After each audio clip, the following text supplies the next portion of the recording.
Assalamualaikum warahmatullahi wabarakatuh. Perkenalkan, nama saya Satria dari jurusan Teknik Pertambangan Universitas Bangka Belitung. Kali ini saya akan menjelaskan mengenai laporan rencana reklamasi PT Pasber. Untuk pemaparan selanjutnya, silakan simak video ini. Berikut ini laporan reklamasi tambang PT Pasber. PT Pasber merupakan salah satu perusahaan yang bergerak di bidang pertambangan emas yang berlokasi di Desa Batanggadis, Kecamatan Panyambungan, Kabupaten Mandailing Natal, Provinsi Sumatera Utara, dengan Direktur Utama Satria Adi Kusuma Pasaribu. Perizinan. Dalam rangka berperan aktif dalam sektor pertambangan, PT Pasber melakukan kegiatan usaha pertambangan emas berdasarkan persetujuan izin usaha pertambangan atau yang disebut dengan IUP tahap operasi produksi sesuai keputusan Bupati Mandailing Natal, Sumatera Utara nomor 2554.35/785 Natal 2020. Perizinan AMDAL.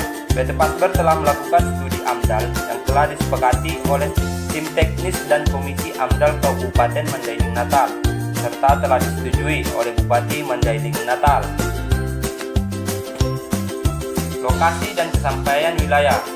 PT Pasber terletak di Desa Batanggadis, Kecamatan Panyambungan, Kabupaten Mandailing Natal, Sumatera Utara. Dapat dijangkau dari Kota Padang Sidimpuan dengan jarak 74 km. Akses transportasi berupa jalan beraspal dan jalan tanah kuning. Dapat ditempuh dengan kendaraan roda 2, mobil, dan juga dump truck. Berikutnya rencana pembukaan lahan. Direncanakan PT Pasber akan membuat bukaan tambang sebanyak 3 pit. Masing-masing lokasi ini mempunyai ketebalan cadangan emas yang bervariasi, yaitu yang pertama itu potensi pit 1. Luas pit 1 seluas 60 hektar. Dengan potensi ini terdapat di tengah daerah penyelidikan. Dari pengukuran didapatkan besar cadangan sebesar 1.445.000 ton dengan rata-rata kedalaman pit 19 meter dan kedalaman rata-rata overburden 7 meter. Yang kedua itu potensi pit 2. Luas pit 2 seluas 61 hektar. Dengan potensi ini terdapat di tengah daerah pendidikan. Dari pengukuran didapatkan besar cadangan sebesar 1.350.000 ton dengan rata-rata kedalaman pit 20 meter dan kedalaman rata-rata overburden 8 meter. Yang ketiga potensi pit 3. Luas pit 3 ini seluas 57 hektar. Dengan potensi ini terdapat di tengah daerah pendidikan. Dari pengukuran didapatkan besar cadangan sebesar 1.450.000 ton dengan rata-rata kedalaman pit 20 meter dan kedalaman rata-rata overburden 8 meter. Yang selanjutnya ini merupakan peta luas IUP PT Pasber, di mana di sini luas IUP PT Pasber itu sendiri terdapat seluas 200 hektar. Selanjutnya metode penambangan. PT Pasber menggunakan sistem penambangan yang digunakan bergantung pada bentuk dan karakteristik endapan biji emas yang merupakan faktor dasar dan penting dalam menentukan konsep penambangan yang sesuai. Desa Batanggadis ini dicirikan oleh daerah perbukitan dan bentuk lapisan biji emas yang bervariasi dan memiliki kemiringan yang landai kurang dari 10 derajat. Berdasarkan bentuk dan karakteristik endapan biji emas primer, maka sistem penambangan yang dapat diterapkan adalah metode open pit dengan menambang lapisan emas dari singkapan sampai ke dalam kedalaman tertentu dan sepanjang daerah tambang. Sistem backfilling merupakan pilihan yang tepat untuk diterapkan dengan membagi tambang menjadi beberapa blok penambangan. Sistem backfilling ini dimulai dengan membuang lapisan tanah penutup keluar lokasi tambang dan tempat yang aman dan untuk pada blok penambangan berikutnya lapisan tanah penutup dibuang pada blok tambang sebelumnya yang telah terbuka. Demikian seterusnya. Metode penggalian yang paling tepat pada daerah operasi adalah dengan menggunakan dan memadukan kombinasi ekskavator backhoe dengan dump truck. Sedangkan untuk keadaan tertentu seperti pada kondisi batuan yang relatif keras dapat dibantu oleh bulldozer dengan bantuan hopper atau ripper yang dimilikinya untuk menggerus atau memberai serta menggusur batuan. Berikut rencana produksi per tahun PT Pasber. Untuk pengupasan overburden pada tahun pertama sampai tahun kelima yaitu sebesar 2.592.000 meter kubik, dan untuk biji emas yang tertambang sebesar 849.000 ton. dari tahun pertama sampai tahun kelima. Untuk prosesnya itu sama, yaitu sebesar 3% dari tahun pertama sampai tahun kelima, dan yang masuk stockpile dari tahun pertama sampai tahun kelima itu sama sebesar 823.530 ton, dan yang terjual itu dari tahun pertama sampai tahun kelima sebesar 820.000 ton, dan sisa di stockpile itu sebesar 3.530 ton dari tahun pertama sampai tahun kelima. Berikut ini merupakan peta situasi PT Pasber. Di sini ditunjukkan pada tahun pertama rencana reklamasi itu ditunjukkan dengan warna hijau, yang kedua itu tahun kedua itu ditunjukkan dengan warna kuning, yang tahun ketiga itu ditunjukkan dengan warna biru, tahun keempat itu ditunjukkan dengan warna oranye, yang tahun kelima itu ditunjukkan dengan warna merah. Yang sedangkan untuk fasilitas penunjang itu ditunjukkan dengan warna ungu, dan disposal itu ditunjukkan dengan warna hijau lumut, dan kolam pengendapan ditunjukkan dengan warna oranye. Berikut ini merupakan peta situasi rencana pembukaan lahan PT Pasber.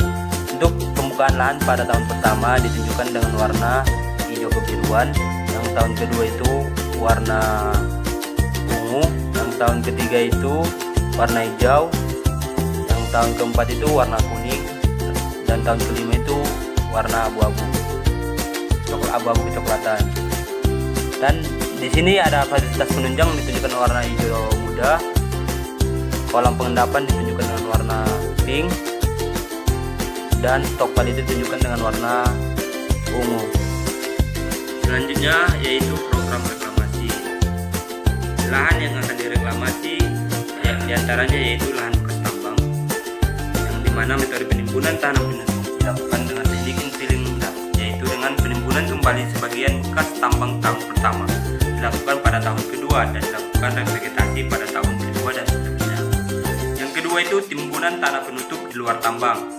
Pada penambangan ini hanya memiliki satu disposal area yang berfungsi sebagai tempat timbunan sementara lapisan tanah penutup overburden dan topsoil. Overburden dan topsoil akan ditebarkan kembali di lokasi bekas tambang yang akan direklamasi, yaitu terletak di pit 1 menggunakan dump truck dan dibantu bulldozer untuk meratakan tanah penutupnya. Sedangkan lokasi disposal area hanya akan dirapikan saja menggunakan bulldozer, dikarenakan lokasi ini masih digunakan sebagai lokasi penampungan topsoil dan overburden dari pit 2 yang baru beroperasi pada tahun kedua dan seterusnya. Yang ketiga itu jalan tambang dan non tambang. Rencana reklamasi dan revegetasi lahan untuk keperluan jalan produksi akan direvegetasi. Revegetasi ini dilakukan di kanan dan di kiri, luas 2 meter sepanjang jalan produksi emas. Keempat itu lahan bekas kolam pengendapan. Lahan bekas kolam pengendapan dan sarana kendali erosi akan direklamasi dengan cara memperbaiki tanggul sekitar kolam pada di disposal dan tidak ditutup karena masih berguna untuk mengendalikan sedimentasi ketika revegetasi belum maksimal. Luas tanggul yang akan direvegetasi adalah 0,5 hektar. Yang kelima itu fasilitas penunjang. Kegiatan pertambangan PT Pasber di pit 1 berumur 2,5 tahun, dan untuk rencana pembongkaran fasilitas tambang akan dilakukan pada tahun kelima jika memasuki tahap pasca operasi pada pit 2. Oleh karena itu, pada periode 4 tahun pertama belum ada fasilitas penunjang tambang yang direklamasi. Kegiatan reklamasi hanya berupa kegiatan revegetasi atau penanaman pohon jati, angsana, dan mangga sebagai area konservasi dan buffer zone dengan lingkungan sekitar. Yang selanjutnya itu nomor 2 yaitu teknik dan peralatan yang akan digunakan dalam reklamasi. Sesuai dengan rencana reklamasi dalam dokumen AMDAL PT Pasber, maka teknik, metode, dan peralatan yang digunakan dalam pengolahan lingkungan reklamasi adalah sebagai berikut. Yang pertama yaitu mencapai tujuan reklamasi. Salah satu upaya yang dilakukan adalah pengolahan tanah pucuk. Dalam hal ini adalah pengupasan topsoil atau lapisan tanah atas yang dikumpulkan pada suatu area tertentu dan nantinya akan digunakan sebagai penutup lapisan tanah atau sebagai sumber hara utama dalam proses revegetasi. Selanjutnya itu melakukan penambangan yang dilengkapi dengan sistem drainase dan perencanaan lereng yang sesuai dengan sifat teknis dan mekanis tanah. Yang selanjutnya melakukan pekerjaan reklamasi sesegera mungkin pada daerah-daerah galian bekas tambang. Kegiatan ini meliputi penataan tanah pada bekas galian tambang, pemerataan tanah pada bekas galian penambangan, dan perapian lereng jenjang untuk memperkecil sudut kemiringan. Jenjang yang dirapikan sebaiknya dibuat dengan perbandingan minimum, yaitu 3:1, di mana tingkat erosinya cukup dan tingkat keberhasilan penanaman cukup. Tingkat erosinya cukup ini dapat diimbangi dengan cara pembuatan drainase pada jenjang penambangan dan perapian jenjang membentuk sudut kemiringan yang kecil. Untuk melakukan kembali penanaman pada bekas jenjang digunakan cara membuat lubang pada jenjang yang diisi dengan campuran tanah pucuk dan penutup, kompos, kapur pupuk, buatan dan kotoran ternak. Setelah dibiarkan selama 2-3 hari untuk menghilangkan panas yang ditimbulkan dari reaksi pupuk dengan tanah,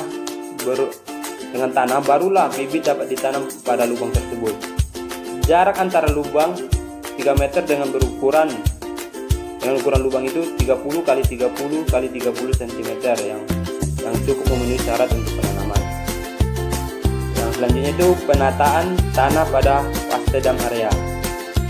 Pada tahun ketiga, wastedam area sudah dapat dilakukan reklamasi. Kegiatan reklamasi pada lokasi ini meliputi kegiatan persiapan lahan dan penanaman kembali. Kegiatan persiapan yang dilakukan adalah pemerataan bentuk muka tanah buangan yang masih berupa tumpukan atau timbunan pada lokasi buangan diratakan dengan bantuan bulldozer. Setelah keadaan tanah rata dapat dilakukan perencanaan pembuatan lubang untuk tanaman pohon tersier. Pada lubang tanaman dimasukkan campuran tanah pucuk dan tanah penutup, kompos atau pupuk buatan atau kotoran ternak, dan kapur. Campuran ini dibiarkan selama 2-3 hari untuk menghilangkan panas yang ditimbulkan dari reaksi kapur dengan tanah. Setelah lahan dan lubang siap, maka tanaman dapat ditanam pada lahan yang telah disiapkan tersebut. Tanaman yang ditanam untuk reklamasi pada lokasi tambang dan tanah buangan adalah tanaman jati, angsana, dan mangga.